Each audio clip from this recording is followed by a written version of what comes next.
ma soeur et j'ai un enfant, elle a 4 ans. Et mon père est décédé, je suis orpheline de père, mais ma mère vit toujours. Ma mère, elle s'est remariée avec un ami Yaoundé. Et après ça, elle est revenue pour vendre la maison auquel papa a eu à laisser. Et c'est comme ça que je me suis retrouvée dans la rue à vivre avec des inconnus. Et tout jusqu'à ce que je rencontre une copine à Cité de la Paix. Qu'elle me dit qu'elle peut m'héberger, si c'est que je peux me chercher, je peux me défendre, chercher quoi manger et tout. C'est comme ça que je pars à Cité de la Paix, les Carrefour Maquiron.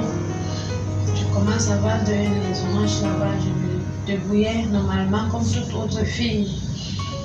Et pendant ce temps, j'ai rencontré ce jeune homme. Au début, il était sympa. Il m'assistait bien avec peut-être des petits moyens quand il avait. Et puis il m'a dit qu'il fallait qu'on reste ensemble, il m'aime bien. Il m'a dit de parler du mariage. Il m'a rien promis de la somme. Il a dit que non, ça commence d'abord quelque part. Et il m'a dit de chercher la chambre. Si j'ai l'argent, je paye. On reste ensemble. Après que le loyer sera écoulé, lui-même il va continuer à payer le loyer. C'est comme ça que je peux chercher la chambre vers Nissoké. J'ai trouvé une chambre en carotte vers Maïkache et Dreng là. Et la chambre c'était 10 000 francs. J'ai donné 4 mois, ce qui faisait 40 000. Comme il avait la bouteille à gaz sur la plaque, le lit, moi je n'avais pratiquement rien parce que je vivais avec ma copine, j'avais seulement mes effets. Comme ça que j'ai commencé à vivre avec lui. Et puis au début c'était bien. Après un temps, je ne connais pas ce qui s'est passé, je ne comprends pas jusqu'aujourd'hui. Il a changé. Dès que je suis tombée enceinte, je me dis qu'il est enceinte. D'abord, premièrement, il m'a dit qu'il n'est pas prêt pour avoir un enfant. Il n'est pas prêt financièrement et tout, qu'il faut que j'avorte. Je lui ai dit non, je ne veux pas avorter. La fois, je n'ai jamais fait ça. Ça ne va pas commencer aujourd'hui pour que je puisse avorter l'enfant. C'est à partir de là qu'il s'est empiré. Parce qu'il ne prenait plus soin de moi, même les visites. Je ne le faisais pas. Donc, si j'ai accouché même dans les bonnes conditions, ce n'est pas la grâce de Dieu. Mais étant à l'hôpital que j'ai accouché, ce sont des âmes de bonne volonté qui ont rassemblé l'argent pour pouvoir payer ma facture. Pour que je puisse passer ma facture, c'était à 56 000. Pour que je puisse sortir de l'hôpital. Quand je suis sortie de l'hôpital, il ne me gérait pas ni l'enfant, il ne connaissait pas comment je faisais pour manger ou comment j'allaitais l'enfant. C'est à partir de 3 mois maintenant. Il commence à devenir violent. Il m'a posé une question un jour que depuis que j'ai accouché, j'attends quoi pour sortir chercher le travail. Je lui dis mais l'enfant a seulement 3 mois et chercher le travail c'est pas facile. Il faut quelqu'un qui va garder l'enfant. Il n'y a personne qui va m'accepter avec l'enfant chez lui, l'enfant de 3 mois pour travailler. Et je lui ai demandé que mais toi tu m'as dit que tu es ingénieur en computer. Toi tu ne sors pas. Et tout, tu es là à la maison, c'est moi qui fais tout, c'est moi qui me bats. À chaque fois, il faut que je sorte, je supplie les gens, je demande de l'aide. Il faut que lui aussi, il essaye de mettre la main à la pâte. C'est le même jour là, à partir de 3 mois, que le gars là, il a commencé à me taper le même jour que je lui ai parlé ici. L'enfant était sur mon dos, j'avais mis l'enfant sur mon dos. Il a détaché l'enfant sur mon dos, il a arrêté l'enfant avec une main. Il a balancé l'enfant sur le lit. Il m'a bastonné correctement. Il a pris la bille, il a attaché ma bouche, il m'a tapé correctement. Je ne pouvais même pas me défendre. Il faisait ça parce qu'il sait que je n'ai nulle part pour partir. Il n'y a personne pour me défendre. L'enfant criait et tout, il ne gérait même pas. Il ne gérait pas l'enfant. C'est comme ça qu'il a commencé à être violent. Bon, il y a des voisines qui m'aidaient de temps en temps avec la nourriture, le riz, pour que je puisse prendre soin de moi et manger. D'autres me donnaient même des vêtements pour que je puisse payer. Jusqu'à ce que l'enfant ait 1 an. Quand l'enfant a eu 1 an, d'abord, j'ai d'abord commencé un travail là-bas. Le premier travail qui commence, c'est tout ménager à l'hôpital là-bas. La femme m'a payé 30 000. Quand il a su que non, j'ai trouvé le travail, la femme m'a accepté que je peux venir avec mon enfant là-bas au travail. Je partais souvent au travail avec l'enfant. Quand je rentre la nuit, il n'y a pas à manger. Je rentre pas vers les 19h, je sors de la maison à 8h. Il n'y a pas le temps de rentrer, préparer. C'est comme ça que les bastonnades et tout. Et il m'empêchait même de sortir, m'asseoir même à la véranda avec les autres femmes ou bien au quartier pour un peu prendre des. Donc, son problème c'était que je reste seulement à l'intérieur. Si il rentre, peut-être qu'il me voit peut-être assis devant la véranda. C'est la bastonnade, il me botte. Et quand il me tape, c'est pas le genre qu'il utilise les mains ou bien les gifles. Ma tête, il prend ma tête, il cogne sur le mur, le ventilateur, il casse ça sur mon corps. Même si je le fais à repasser, il jette sur moi. Devant l'enfant se met à crier, l'enfant crie, il ne gère pas ça. Et donc il me bastonne jusqu'à lui-même, il se fatigue. Le voisin vient, il cogne, il ne veut pas, il les insulte même. Il a dit que chacun va chez lui, chacun gère ses problèmes, que Tate gère ses problèmes, sinon il n'y a personne qui va l'arrêter. Et quand il me tape comme ça, il me dit à moi que sa mission dans ma vie, c'est qu'il va me tuer, il va m'amener à la mort et personne ne va lui demander ce qui s'est passé, personne ne va l'enfermer. À chaque fois qu'il me bastonne, c'est la même chose qu'il dit. Moi donc je reste là-bas parce que pour moi je n'ai pas d'autre issue, je n'ai pas où aller et je ne peux pas partir lui laisser mon enfant parce que je vois que c'est irresponsable. Donc j'ai traversé beaucoup de choses entre ses mains, parfois même les rapports même, il fait les rapports forcés avec moi. Il y a beaucoup de choses qui fait que ça traumatise, je suis même entrée dans la dépression. Un temps, j'ai pris le javel. Il y avait un petit javel à la maison. J'ai pris, j'ai bu. Je savais que non, je me suis couchée. Je savais que non, c'était bon pour moi. Mais à ma grande surprise, je me suis réveillée. Je n'avais rien. Je n'avais pas mal au ventre.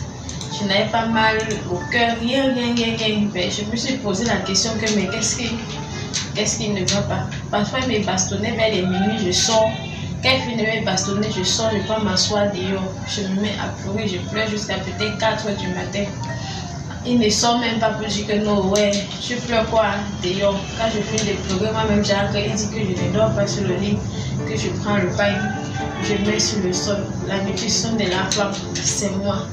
Les vêtements de l'enfant, c'est moi. Donc, il ne gère même pas l'enfant. Le genre qu'un père peut rester jusqu'à jouer avec son enfant, il n'est pas comme ça. Quand il rentre du travail, l'enfant lui salue, c'était tout.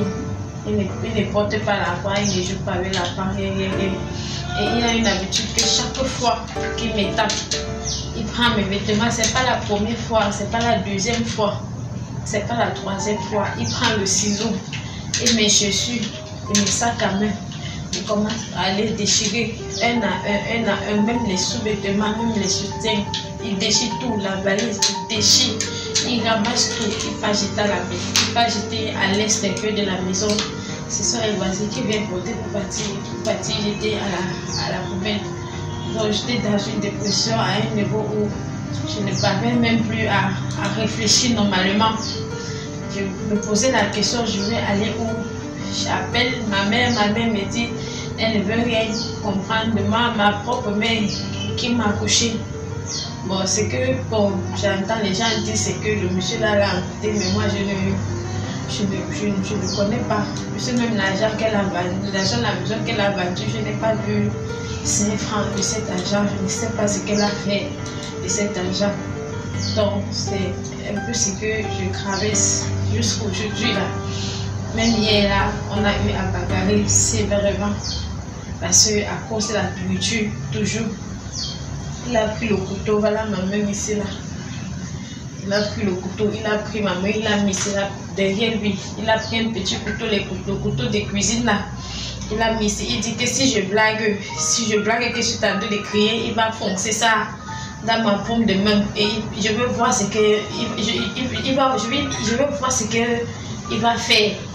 Donc c'était pour me dire que quand il va forcer le couteau là, je veux voir la personne qui va venir l'arrêter. Et je me suis mis à lui supplier que ouais, tu peux faire tout, mais l'autre là pense à l'enfant. Si tu fais maintenant comme ça là, je pourrais plus prendre soin de l'enfant. Moi-même, je me suis mis à lui supplier. Ça m'a blessé là, juste un peu là. C'est là où il a arrêté, il a jeté le couteau. Il a commencé à babader, il a dit des trucs. insulté, il m'a insulté, il m'insultait de tous les noms que je ne peux jamais imaginer. Il me donne tout genre de noms. Je ne sais même pas que c'était les... Il me dit sorcière, il me dit vaurien, il me dit l'air de fille, je ne sais pas ce que j'ai vu sur toi, tu n'as rien, tu m'apportes rien de bon, les insultes, tu les insultes. Et quand il fait comme ça, c'est devant la femme. Ce n'est même pas que il met d'abord la femme de côté. C'est comme ça que la femme crie jusqu'à la femme crie.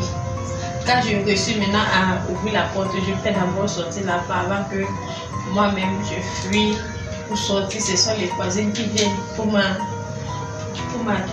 avec le panier. Bon, je subis ça depuis, ce n'est pas aujourd'hui. Parfois, je me dis même que j'ai souvent les maux de tête. Je me dis que c'est le fait qu'il cogne souvent ma tête au mur. Mais comme je n'ai pas de moyens, je ne peux pas aller à l'hôpital pour dire que non, peut-être on me fait le scanner ou tout ça. Parfois, je cherche peut-être les petits médicaments de la rue pour pouvoir boire.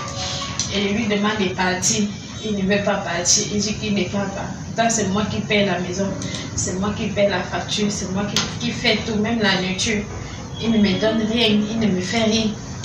Quand il veut faire l'amour avec moi, c'est forcé. Ce n'est pas que nous, il demande de bagarre avec moi d'abord pour faire l'amour avec moi. Et c'est quand il est sous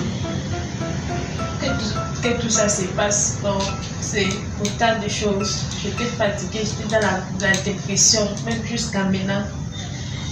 Je ne sais pas ce que je traverse là, c'est seulement moi ce qui comprend. Ce que je suis tapée de traverser. Parce que je ne comprends, je marche comme ça là, je ne connais pas, je ne sais plus quoi faire, je ne connais pas dessus que je veux prendre pour pouvoir m'en sortir de là, surtout pour ma fille, parce qu'elle est très petite. Là, elle voit tout ça comme ça, ça me fait mal, ça me fait très mal. Si c'était moi seule, je pouvais même errer, même, je m'en fous. Mais avec elle, je ne peux pas partir la laisser avec tel père. Donc, c'est pour ça que je suis venue solliciter l'aide de quoi pour je ne sais pas. N'importe quelle aide, il n'y a rien qui est petit. Donc, je ne sais pas. Puisque je vous suis, ça fait, je passe à 3 mois que je vous suis sur Facebook. Bon, si je suis aussi comme ça, je mets les publications, les commentaires, je suivais les commentaires. Bon, je me suis dit, voyez, peut-être je peux écrire, je ne sais pas. Peut-être on peut m'aider, je ne sais pas, c'est comme ça que j'ai pris le téléphone pour poser mon problème hier nuit. Donc, c'est comme ça qu'on m'avait appelé pour que je puisse être ici aujourd'hui. Je travaille comme ménagère à Dobon, j'ai 25 000 de salaire. Avec les 25 000 là, je paye la chambre de 10 000. Je paye la facture de 2500. Le reste, je me débrouille peut-être pour l'enfant. Si l'enfant est malade, il va falloir les faire gaffe. Il va falloir le parler. Et dans ça, il y a mon transport. Parfois, quand il n'y a pas le transport, je sors tôt le matin à 6 h, je commence à marcher. J'arrive jusqu'à là-bas, je traverse beaucoup pour prendre 100 francs. On me dépose là-bas à Balai Conquête à Dobon. Donc, voilà un peu comment je mets tous ces derniers tasses-là. Donc, je ne sais pas combien de temps je peux tenir. Moi, ma question, c'est que si c'est qu'un jour, il fait comme ça, je ne me réveille plus. Que va devenir mon enfant? Que va se passer avec mon enfant? C'est ça mon souci, mon souci là maintenant. Parce que lui, il s'en fout. Même de l'enfant, il s'en fout de l'enfant. Donc, c'est un peu ce qui m'amène ici aujourd'hui. C'est pas ma mère d'autres, n'importe quoi. Ne la connaît pas, puisqu'elle avait dit qu'elle veut rentrer parler de moi. Donc elle ne connaît même pas où je suis, avec qui je suis. Personne ne la connaît. Comme elle avait vendu la maison, les maisons ont dit que bon, comme elle a vendu la maison, normalement dans la tradition, quand le père meurt, c'est son frère qui succède, c'est lui qui prend soin de tout. Et il prend soin ici, et il avait les enfants et tout. Donc elle a vendu, personne n'a vu 5 francs. Ils ont dit que bon, ils n'ont pas la main sur moi. Que comme ma mère a vendu l'argent qu'elle pas alors prendre soin de moi, ils n'ont plus rien à dire. J'ai même marché, parti dans les églises, mais des conditions pour qu'on puisse m'aider. je ne peux pas vous mentir. Il y a des hommes de Dieu qui disent qu'ils veulent coucher avec moi. Beaucoup des hommes de Dieu, je ne peux pas citer les noms avant de pouvoir m'aider. Ok, quoi coucou va t'aider.